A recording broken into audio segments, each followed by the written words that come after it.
Hello दोस्तों, आज हम बात करेंगे उत्प्रेरकों के लक्षण की।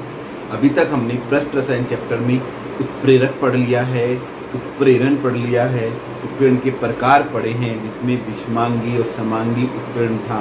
तो धनात्मक उत्प्रेरण पढ़ लिया, ऋणात्मक पढ़ लिया, स्वेत्प्रेरण पढ़ लिया, एसिड बेस उत्प्रेरण पढ़ लिए, प्रेरित उत्प्रेरण पढ़ लिया और दो तरह के पदार्थ उत्प्रेरक विष और उत्प्रेरक वर्धक पढ़ लिए हैं।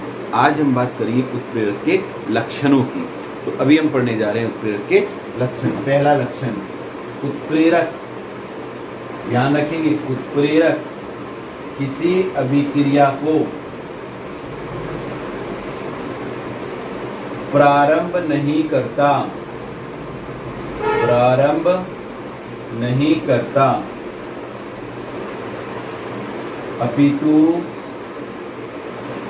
अभिक्रिया के वेग को, अभिक्रिया के वेग को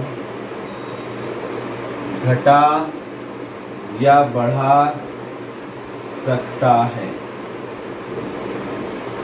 ध्यान रखेंगे बात, कोई भी उत्प्रेरक हो कभी भी किसी क्रिया को स्टार्ट नहीं कर सकता। अगर हमने उत्प्रेरक रखा है और अभिक्रिया अभी तक प्रारंभ नहीं हुई है तो उत्प्रेरक का काम अभिक्रिया को प्रारंभ करना नहीं होता है। उत्प्रेरक हमेशा जब अभिक्रिया हो रही हो तो उस अभिक्रिया के वेग को या तो बढ़ाएगा या घटाएगा। साधारणतः हम वेग बढ़ाने की ही बात करते हैं, घटाने की नहीं करते। तो वह उत्प्रेरक अभिक्रिया के वेग को घटा या बढ़ा देता है, परंतु कभी भी उत्प्रेरक अभिक्रिया को प्रारंभ नहीं करता है। दूसरा लक्षण, उत्प्रेरक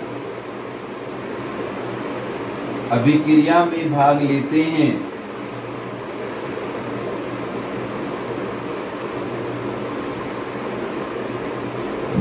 परंतु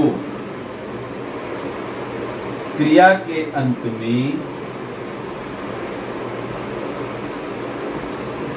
रासायनिक रूप से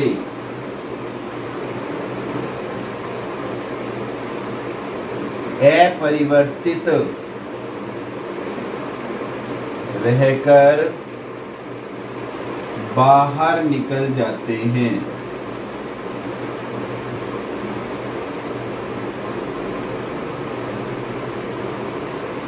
ये उत्प्रेरक अभिक्रिया में भाग लेते हैं, ऐसा नहीं है कि उत्प्रेरक अभिक्रिया में भाग नहीं लेते, उत्प्रेरक अभिक्रिया का पार्ट बनते हैं। आपने देखा होगा कि जब हम उत्प्रेरक कोई भी अभिक्रिया करते हैं तो उसकी क्रिया विधि में एक माध्यमिक पद दिखाते हैं और उस माध्यमिक पद में एक ऐसा यौगिक भी बनता है जो हमारी पूर्ण अभिक्रिया में नहीं रहता। इसी प्रकार उत्प्रेरक भी एक माध्यमिक यौगिक बना देता है और फिर माध्यमिक यौगिक के बाद उत्पाद बनाता है और बाहर निकल जाता है। लेकिन ध्यान रखेंगे, उत्प्रेरक अगर H2O है तो H2O के रूप में ही बाहर निकलेगा, CO2 है तो CO2 ही बाहर निकलेगी। उसकी भौतिक अवस्था तो बदल सकती है, इट मे बी पॉसिबल कि उसको हमने सॉलिड अवस्था में लिया हो, क्योंकि अगर हमने उसको अभिक्रिया को गर्म किया तो वो सॉलिड हो सकता है, तो लिक्विड में चेंज हो जाए या गैस में चेंज हो जाए, उसकी भौतिक अवस्था बदल सकती है, परंतु उत्प्रेरक की रासायनिक प्रकृति बिल्कुल भी नहीं बदलती है। तो इसलिए ध्यान रखेंगे, उत्प्रेरक अभिक्रिया में भाग लेता है परंतु रासायनिक अभिक्रिया के अंत में जब क्रिया खत्म होगी तो वह वापस अपना रासायनिक रूप से अपरिवर्तित रहकर बाहर निकल जाता है। तीसरा, उत्प्रेरक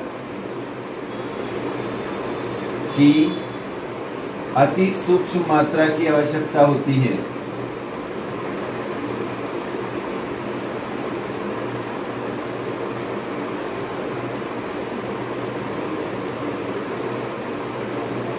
ऐसा नहीं है कि किसी अभिक्रिया में हमें उत्प्रेरक बहुत अधिक डालना पड़े, थोड़ी सी मात्रा ही, क्योंकि ये मोटिवेशन है एक तरीके से, और मोटिवेशन तो हल्का सा भी काम कर जाता है। गीता का उपदेश वो एक मोटिवेशन था, किसके लिए?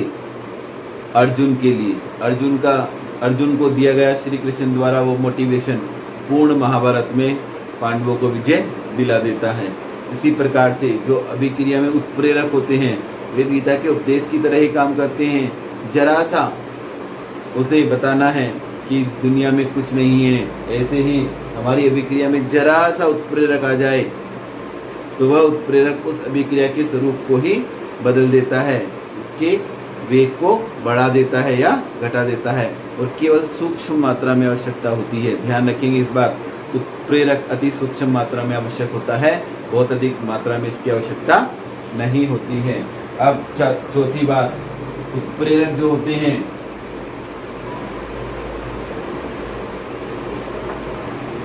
उत्प्रेरक एक निश्चित ताप पर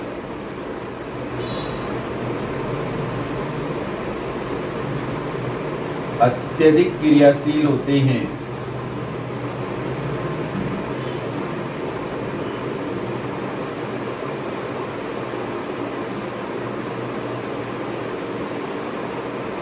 इस ताप को अनुकूलतम ताप कहते हैं, ऑप्टिमम टेम्परेचर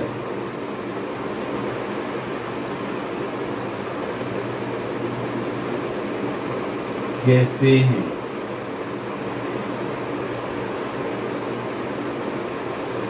ठीक है, एंजाइम उत्प्रेरक के लिए एंजाइम उत्प्रेरक के लिए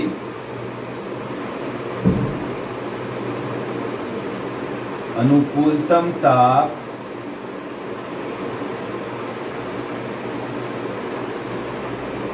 25 से 35 डिग्री सेल्सियस होता है।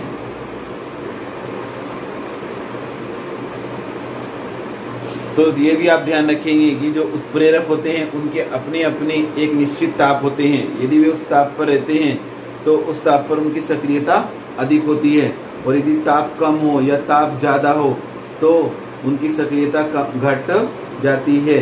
ठीक है, या उसकी कम हो जाती है। ऐसा ताप जिस पर वे सबसे अधिक सक्रिय रहते हैं उस ताप को हम क्या कहते हैं?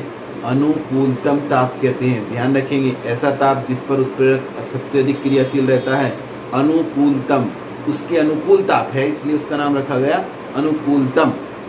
ठीक है, अभिक्रिया के अनुकूल जब वो ताप रहता है जिससे कि उत्प्रेरक अत्यधिक क्रियाशील रहे तो उसे हम अनुकूलतम ताप कहते हैं। अब एंजाइमों के लिए इसका मान 25 से 35 डिग्री सेल्सियस है, इसलिए कहा जाता है अधिक ताप पर एंजाइम बिल्कुल डीएक्टिवेट हो जाते हैं। ठीक है, और कम ताप पर भी वे सुसुप्त अवस्था में रहते हैं।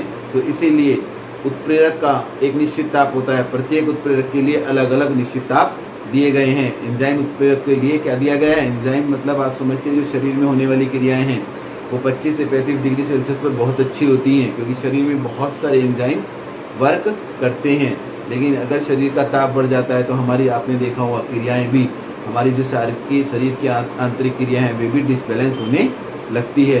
कम टेम्परेचर में भी ऐसा होता है, अधिक में भी। तो हमारा जो मुख्य सामान्य अभिक्रियाओं का ताप है वो 25 से 35 डिग्री सेल्सियस होता है, क्योंकि हमारे शरीर में बहुत सारी क्रियाएं एंजाइम उत्प्रेरण की होती है। एंजाइम उत्प्रेरण हम बाद में विस्तार से पढ़ने वाले हैं। तो ध्यान रखेंगे, वह ताप जिस पर उत्प्रेरक अत्यधिक क्रियाशील रहता है अनुकूलतम ताप कहलाते हैं। ठीक है, अब 5 नंबर, उत्प्रेरक रासायनिक साम्य को प्रभावित नहीं करता है।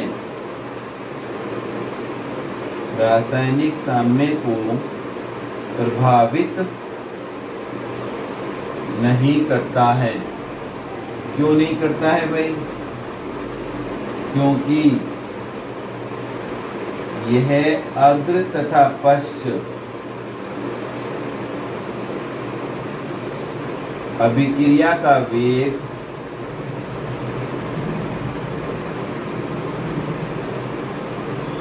समान रूप से बढ़ाता है।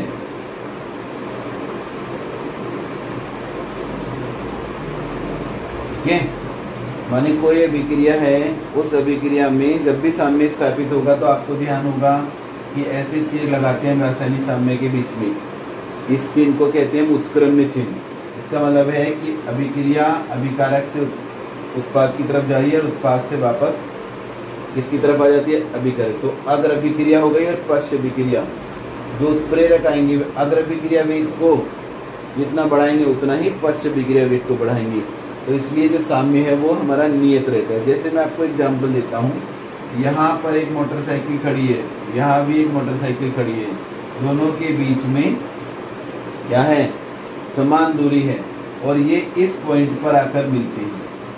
ठीक है, जब यहाँ से ये चलता है, ये यहाँ में आ जाता है, ये तो यहाँ आकर ये एक निश्चित, ठीक है, समय पर यहाँ के मिलते हैं। तो ये इसकी साम्य स्थिति हो गई जब दोनों एक दूसरे को क्या करेंगी, टच करेंगी या एक दूसरे के बिल्कुल नज़दीक आएंगे। लेकिन अगर हम इन्हें उत्प्रेरण दे दें, उत्प्रेरण का मतलब होता है कि हम इनमें कोई भी बूस्टर डाल दें, इसकी जैसे 60 किलोमीटर की स्पीड से चल रहे थे दोनों, और अब हमने बूस्टर दिया तो ये 80 किलोमीटर की रफ्तार से चलने लगी, 80 किलोमीटर पर आवर। ठीक है, तो अब दोबारा से मुझे इधर 80, पहले 60 से चल रहे थे तो यहाँ मिल रहे थे, अब 80 से चलेंगे तो भी मिलेंगे यहीं, मिलने की जगह नहीं बदलेगी, अर्थात साम्य अवस्था नहीं परिवर्तित होगी, केवल क्या बदलेगा, समय बदल जाएगा। अभी अगर इन्हें टाइम लग रहा था 1 मिनट पहुंचने में यहाँ तक, तो अगली बार में ये हो सकता है कि ये 50 सेकंड में पहुंच जाएं। ठीक है, समय का परिवर्तन तो आएगा लेकिन साम्य की स्थिति में कोई प्रभाव नहीं आता है, मिलने का समय नहीं बदलेगा। इसी प्रकार से जो उत्प्रेरक होते हैं वे रासायनिक साम्य को प्रभावित नहीं करते हैं, साम्य अवस्था है उस अवस्था को प्रभावित नहीं करती हैं, जो अवस्था रहती है वही रहती है, क्योंकि ये अग्र और पश्च अभिक्रिया के वेग को समान रूप से बढ़ा देता है। और छठा क्या काम है कि जो उत्प्रेरक होते हैं, ठीक है, वे प्रेरक खुरदुरी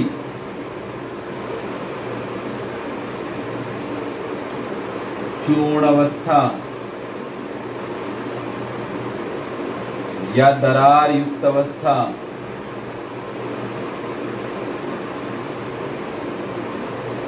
में अधिक क्रियाशील रहते हैं,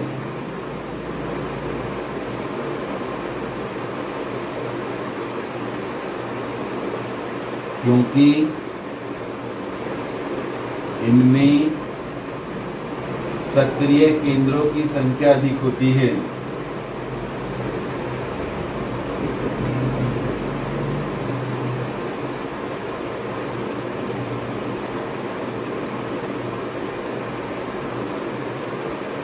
उत्प्रेरक चिकना अगर होगा तो उसकी क्रियाशीलता कम होगी, क्योंकि उस पर सक्रिय केंद्र मुक्त संयुक्ताएं कम होगी।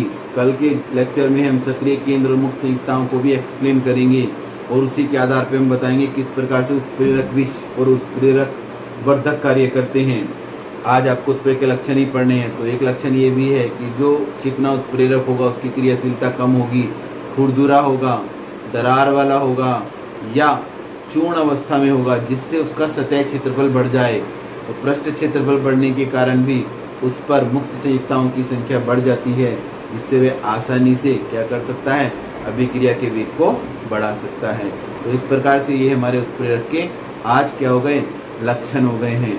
घर पर रहिए, सुरक्षित रहिए और जो चैप्टर पढ़ाया जा रहा है उसी प्रतिदिन आप एक दिन की वीडियो तो देखते ही देखते हैं, लेकिन जो आप नोट्स बना रहे हैं, आपसे निवेदन है एक बार, क्योंकि अभी बहुत समय है आपके पास, एक बार आप उस पूरे चैप्टर को शुरू से जहाँ तक हम पढ़ते हैं वहाँ तक एक बार रीडिंग जरूर करें, ओनली रीडिंग। और जो पहले 4 चैप्टर आपको पढ़ाए जा चुके हैं उन्हें भी आप कम से कम एक सप्ताह में एक बार पूरा केवल रीडिंग के रूप में जरूर पढ़ लें, क्योंकि अभ्यास ही एक अच्छा अध्यापक बनाता है, एक अच्छा विद्यार्थी बनाता है। तो अगर आपको अभ्यास करते रहेंगे तो आपको ये सब चीज़ें अच्छी प्रकार से याद रहेंगी, वरना आप पीछे का भूलते जाएंगे। घर पर रहिए, सुरक्षित रहिए। Thank you.